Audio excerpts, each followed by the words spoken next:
Quando o relógio marcou 6:30 naquela tarde de inverno, ele sequer esperava que algo mudasse. A vida inteira, profissão, filhos, rotinas, tinha lhe dado o contorno de um homem que sabia a cadência dos dias. Aos 66, aprenderá que havia confortos na previsibilidade, a xícara sempre no mesmo pires, as notícias lidas com atenção mecânica, o jardim aparado todo domingo. Mas havia um detalhe que a rotina não contemplava: a chegada dela ao prédio, com um cachecol vermelho que rebelava contra o cinza da cidade e um riso que atravessava corredores e elevadores como se fosse música antiga bem afinada. Ele notou primeiro a maneira calma como ela dobrava a correspondência, um gesto simples e íntimo, e depois o modo como os olhos dela encontravam os seus nas manhãs de elevador, demorando um segundo a mais do que o necessário. Aquelas pausas pequenas foram enchendo os espaços da sua tarde, começaram a abrir portas que há anos estavam apenas encostadas. Você é única, disse ele sem planejar, porque a verdade às vezes sai sem pedir permissão. As palavras, ditas assim, flutuaram entre eles como algo suave e perigoso ao mesmo tempo. Uma confissão que parecia jovem e, no entanto, tão própria daquela idade. Ao chegar ao apartamento, sentiu o coração, algo que ele achara firmado, imune, dar um salto que fazia lembrar os primeiros encontros que tivera décadas antes. Não era apenas atração, havia reconhecimento. Em cada linha do rosto dela havia histórias que poderiam conversar com as dele, outras vidas que se tocavam agora, tardias, porém inteiras. Ele sabia que a proposta de encarar o desejo nesse tempo da vida exigia coragem diferente, não a coragem de conquistar, mas a coragem de se permitir. E foi com essa mistura de medo doce e curiosidade que aceitou o convite para um café no dia seguinte. O café foi simples, quase humilde, 2 mesas na rua, guardanapos com cheirinho de manteiga e o barista que conhecia os pedidos pelo nome. A conversa, no começo, parecia uma troca de retalhos, lembranças de viagens, nomes de filhos espalhados por fotos em porta-retratos, pequenas derrotas e vitórias do trabalho que já se extinguia. Mas, assim que o sol baixou, o tom mudou. Eles falaram do que não se fala com facilidade em jantares formais, dos arrependimentos que não martelavam tanto, dos sonhos que ainda tremiam na gaveta, dos medos de ficar sozinho quando os amigos se tornavam memórias. Ela contou sobre uma antiga paixão que vira música numa estação de rádio e depois se perderá. Ele confessou que, por medo de perturbar, viverá protegendo o coração com rotinas. Houve silêncio, e o silêncio deles foi cúmplice. Era um silêncio que prometia descoberta, não vazio. Quando ele escutou a risada dela explodir por uma história boba, sentiu-se jovem de repente, como se a vida lhe devolvesse uma infância roubada pela responsabilidade. E naquele riso havia tanto convite que ele respondeu com um gesto simples. Colocou a mão sobre a dela, sem pressa, como quem assina um pacto sem palavras. O toque foi suficiente. Um calor lento se estendeu, diferente da pressa de antes. Era um calor que respeitava peles vividas, imperfeitas e cheias de mapas. Eles saíram da cafeteria caminhando lado a lado, conversando sobre um filme que ambos tinham amado. A cidade ao redor parecia acolher aquela lentidão. As luzes dos postes desenhavam sombras que os aproximavam. Ele percebeu, com uma clareza nova, que o desejo não era um monstro consumindo tudo, mas uma ponte construída com pequenas decisões. Conversar quando se queria calar-se, aceitar quando se temia recusar, tocar quando se pensava em fugir. A primeira vez que cruzaram a porta do apartamento de um ou de outro, não foi para consumar um drama. Entraram porque havia música, uma seleção de canções que ela dizia ter guardado desde a juventude, e, sobretudo, porque gostavam da companhia. As paredes cheias de retratos contavam histórias que nenhum dos dois queria resumir, preferiam partilhar pedaços. O jantar improvisado foi riso e cuidado. Ela pegou a panela, ele pegou o azeite, dividiram a louça como se cada movimento fosse uma coreografia conhecida. Falaram sobre saúde, claro, com a naturalidade de quem cuida de vasos frágeis. Exames, consultas, o idoso vizinho que atravessava a rua devagar. Mas nenhum desses tópicos diminuiu a presença do desejo, antes o ampliou, porque a consciência dos limites lhes dava sabor. Ele observava as mãos dela enquanto ela mexia a panela, mãos que haviam acariciado filhos, escrito cartas, feito crochê em noites longas. Elas carregavam histórias, e ao mesmo tempo, a promessa de gentileza. Foi ali que ela encostou a cabeça no ombro dele, e o mundo ficou reduzido à respiração compartilhada. A conversa caiu naturalmente em silêncio. Eles escutaram o vinil crepitar, e naquele crepitar havia a textura dos anos. Ele sentiu, de novo, o coração acelerar, não como um jovem tumultuado, mas como um viajante que reencontra uma trilha conhecida e se dá conta do quanto ela pode surpreender. O primeiro beijo não foi urgente, foi um acordo. Os lábios se encontraram com a calma de quem sabe que o tempo pertence a eles. Não houve pressa em descobrir, havia curiosidade em cada toque, em cada pergunta sussurrada. Ao final da noite, quando as luzes se apagaram, eles sabiam que algo tinha começado, não um fogo incontrolável, mas uma chama que prometia aquecer as noites vindouras. Os dias seguintes consolidaram um ritmo próprio. Pela manhã, trocavam mensagens com pequenos poemas improvisados. À tarde, caminhavam pelo parque com passos mais lentos, como se o mundo permitisse desacelerar para que pudessem se encontrar nos detalhes. Havia um prazer novo em programar refeições simples juntos, em escolher filmes sem pressa e, às vezes, em simplesmente ficar em silêncio, cada um lendo enquanto a presença do outro preenchia a sala. A intimidade que crescia não se media apenas por beijos, media-se por confidências trocadas no meio da madrugada, por memórias antigas que vinham à tona e eram acolhidas sem julgamento. Ele relembrou um antigo caderno de cartas que guardara da juventude, cartas que, ao serem lidas, soaram agora diferentes, menos urgentes. Ela contou, com uma naturalidade que o surpreendeu, sobre a perda que viverá anos antes, um casamento que acabará e uma solidão que a ensinara a escolher-se. Ao ouvir, ele não ofereceu conselhos, ofereceu companhia.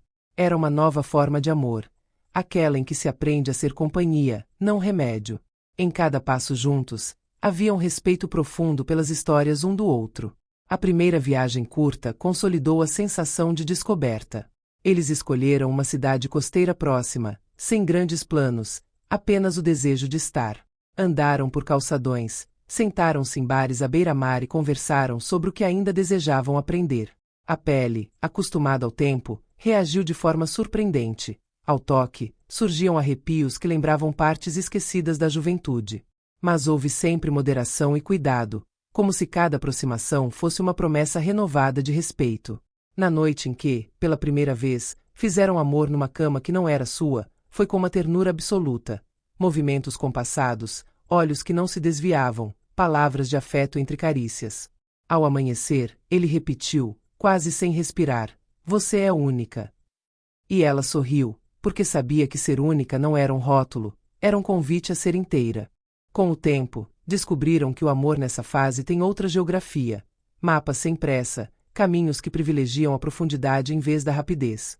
Seus encontros passaram a ser pequenos rituais, tomar chá às 4, comparar o nascer do sol pela janela, telefonemas com histórias do dia. Em cada hábito, havia ternura. Ele percebeu que havia coisas que sempre quisera dizer e que, de repente, encontravam coragem. Ela, por sua vez, descobriu que a coragem também era aceitar a vulnerabilidade, contar sobre medos noturnos, sobre exames que preocupavam, sobre inseguranças com a aparência. Em troca, ele ofereceu mãos que amparavam. A intimidade evoluía sem pressa, e isso lhes deu força. Houve também estranhezas, ajustamentos normais para dois que chegam com bagagens cheias. As pequenas discordâncias sobre decoração, ou sobre quantas visitas familiares aceitar numa semana, testavam a capacidade de diálogo. Mas eles aprenderam a negociar sem ressentimentos, conversas claras, espaço para o outro e riso quando as coisas tomavam proporções pequenas demais para drama. A maturidade, aqui, mostrou-se uma vantagem. Ambos entendiam que reclamar demais esvaziava os momentos bons. A rede de amigos reagiu com surpresa. Alguns os incentivaram, outros demonstraram ceticismo. Afinal, a sociedade costuma ter ideias prontas sobre o que é apropriado aos 60. Eles, entretanto, ergueram uma muralha de escolhas que não pediam permissão. Seguiram jantando juntos, viajando e construindo rituais que eram só deles. Um final de tarde, olhando o pôr do sol, ele segurou a mão dela e pensou em como a vida poderia ser generosa quando se tinha paciência para esperar o tempo certo. "Você é única", disse mais uma vez, com a simplicidade de quem transformou uma frase em prática diária. Certa noite, uma forte chuva os agarrou na praça. Procuraram abrigo embaixo de uma marquise, riram do imprevisto e, enquanto gotas golpeavam a calçada, escutaram as vozes distantes da cidade. A chuva, que poderia ter sido apenas um contratempo, transformou-se em cenário para uma conversa profunda. Falavam sobre doenças na família, sobre testamentos, assuntos que os jovens evitam mas que, Para eles, eram parte da realidade concreta. Não havia pânico, havia planejamento e, principalmente, diálogo. Preparar o futuro juntos, sem pressa, foi uma forma de cuidado que selava ainda mais a confiança. Também houve momentos de ciúme leve, não daquela possessividade que corrói, mas de um medo sutil de perder o sabor recém-descoberto. Quando ela recebeu uma ligação de um amigo antigo, ele sentiu um aperto. Em vez de acusar, escolheu dialogar. O encontro de gerações ensinou-lhes que a honestidade era o melhor caminho. Ao falar, ao expor o receio com calma, ambos respiraram aliviados. Aprenderam a construir segurança com palavras e ações consistentes, não com cobranças. O calor das estações iluminava detalhes do corpo e da alma que, até então, nunca haviam sido celebrados. Ele admirava a marca delicada de uma cicatriz no braço dela. Ela sorria diante do jeito que ele ajeitava o lençol na cama. Em corpo e espírito, havia uma aceitação mansa. O desejo era alimentado pela admiração, e a admiração pelos cuidados. À noite, antes de dormirem, conversavam sobre pequenas felicidades do dia. Um livro lido, uma flor notada na rua, uma música que tocava a memória. Esses relatos, aparentemente banais, constituíam o que chamavam de tesouros, pequenas pérolas que juntavam num pote invisível. A intimidade profunda trouxe memórias adormecidas à superfície. Ela lembrou de uma carta nunca enviada. Ele, de um poema infantil que guardara num porta-livros. Juntos, decidiram resgatar algumas dessas coisas. Releitura de cartas, reencontros com amigos antigos, até retomar um hobby abandonado há anos. Foi libertador. Ele voltou a desenhar, um passatempo da juventude, e ela retomou as aulas de pintura. As tardes de domingo viraram ateliês improvisados onde, entre respingos de tinta, riam e se admiravam. Em um desses domingos, ela fez uma exposição íntima, mostrou-lhe uma tela que falava de praias que nunca visitou. Ele ficou parado, olhando as cores e entendendo que a arte dela era maneira de traduzir um desejo que ainda se manifestara em gestos. Ao vê-lo emocionado, ela enxugou o rosto com ternura. O ato de mostrar fragilidades transformou-se num pacto de confiança. Era como se cada confidência fosse uma semente plantada no jardim que cultivavam.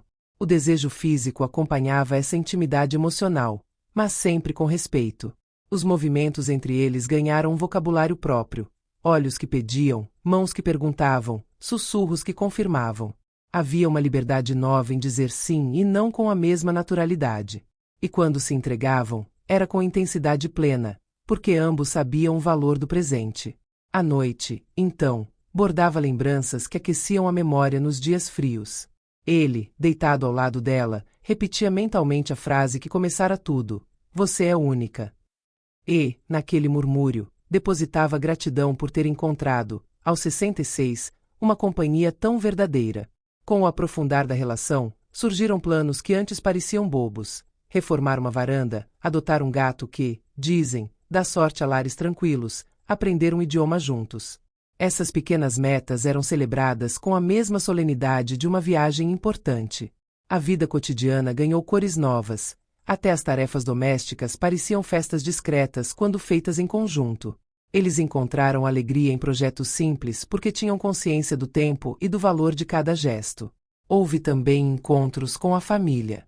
As reações foram diversas. Alguns filhos reagiram com alívio ao ver os pais felizes. Outros se mostraram cautelosos, temendo mudanças. As conversas foram longas, muitas vezes tensas, mas sempre com a intenção de preservar laços. Eles descobriram que, para a voz, aceitar uma nova relação pode levar tempo, e que a paciência era novamente necessária.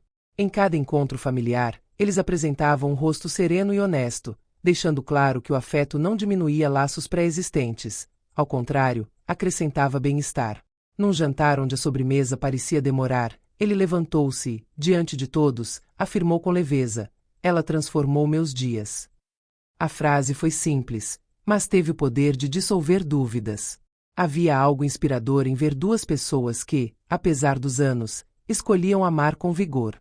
Aquela declaração pública, discreta, aqueceu o ambiente. Depois, ao caminhar de volta para casa, mãos entrelaçadas, sentiram que o mundo permitia pequenas celebrações sem muita publicidade, um segredo bom entre eles. A saúde, inevitavelmente, chamou-se a atenção em alguns momentos. Consultas de rotina, resultados que pediam cautela, adesões a tratamentos, tudo foi enfrentado com diálogo e presença. Eles aprenderam a transformar visitas ao médico em oportunidades de cuidado mútuo, um segurando a mão do outro na sala de espera, outro levando flores após uma intervenção. Essa prática cotidiana construiu confiança sólida. O medo, quando surgia, era redimensionado pela presença amorosa. Em uma madrugada de preocupação, quando um exame trouxe notícias que exigiam intervenção, ambos se apoiaram. Não houve histeria, houve presença e planejamento. O momento, apesar de difícil, reforçou a convicção de que escolheram bem ao se permitir amar. Ele recordou que a coragem adulta tem outra consistência: agir com calma, buscar informação e, principalmente, demonstrar afeto prático. Essa fase também aproximou famílias, que se uniram em suporte e carinho. Nas horas calmas, voltavam a cultivar rituais de prazer, cozinhar juntos, ouvir discos antigos, passear de mãos dadas. Esses atos simples, repetidos, tornavam-se âncoras emocionais. Eles descobriram que o amor maduro não precisa de grandes demonstrações para ser profundo. Às vezes é apenas um cobertor extra numa noite fria, uma xícara de chá sem pressa, um beijo demorado ao se despedirem. E, em silêncio, ele continuava a repetir para si: "Você é única", não como uma frase solta, mas como reconhecimento diário. Com o passar dos meses, o relacionamento ganhou uma naturalidade que encantava. Eles criaram rituais saídos da intimidade, pequenos bilhetes escondidos na carteira, músicas que sempre tocavam quando estavam juntos, um banco no parque que se tornou o local deles. Esses elementos se somaram a uma rotina rica de significado. Havia um senso de celebração contínua, não necessário, mas desejado. Em aniversários e datas escolhidas, faziam pequenas viagens ou jantares caseiros onde recontavam partes da história que construíam. E então veio uma tarde em que ele, no meio de um passeio, resolveu comprar uma rosa, algo que não fazia há anos. Entregou-a a ela com um sorriso tímido. Ela, emocionada, respondeu com um abraço que durou o suficiente para reafirmar tudo o que já tinham vivido. A rosa, simples e singela, simbolizou a beleza das coisas escolhidas e não impostas. Naquele gesto, havia uma promessa silenciosa de continuar cuidando, mesmo quando as forças diminuíssem. Eles também se permitiram sonhar, imaginar pequenas reformas na casa, planejar visitas a netos que moravam em outras cidades, até conversar sobre lugares que ainda queriam ver. Sonhar aos 66 era diferente, não era negar a realidade, mas valorizar o que ainda podia ser vivido. Em cada plano, havia responsabilidade e ternura, pilar de um amor que sabia dividir espaço e tempo. E ele, mais uma vez, sentiu o coração disparar, não por novidade só, mas por gratidão por ter encontrado alguém para envelhecer com paciência. Com o tempo, o vínculo ficou tão sólido que se tornou ponto de referência não só para eles, mas para quem o cercava. Amigos viam neles um exemplo de que paixão e maturidade não são opostos. Familiares sentiam alívio ao ver cuidados e companhia. E, sobretudo, eles mesmos sentiam que haviam encontrado uma companhia que transformará a rotina em presença, obrigação em escolha, solidão em parceria. Numa noite de verão, sob uma varanda com luzes tênues, ele segurou o rosto dela entre as mãos e disse, com a mesma simplicidade do primeiro dia: "Você é única." A frase, agora, não trazia surpresa do início. Trazia a confirmação de uma vida escolhida em companhia. Ela sorriu, e naquele sorriso havia tudo: gratidão, desejo, e a aceitação de um amor que se construiu com respeito e coragem. Eles se deram conta de que amor, na terceira idade, tem uma gramática própria, respeita limites, celebra histórias, e não teme a fragilidade. O coração dele continuou a disparar, às vezes por um gesto bobo, às vezes por silêncio partilhado. Não era mais um coração que pulava por ansiedade juvenil, era um coração que pulava por reconhecimento. Reconhecer que, aos 66, era possível redescobrir o mundo através de outra pessoa. E assim seguiram, caminhando, cuidando, rindo, fazendo planos, abraçando as dificuldades e celebrando as pequenas vitórias. Porque amar, afinal, não tem idade, tem escolha. E aquela escolha, feita com consciência, transformou-se no melhor presente que a vida poderia lhes dar.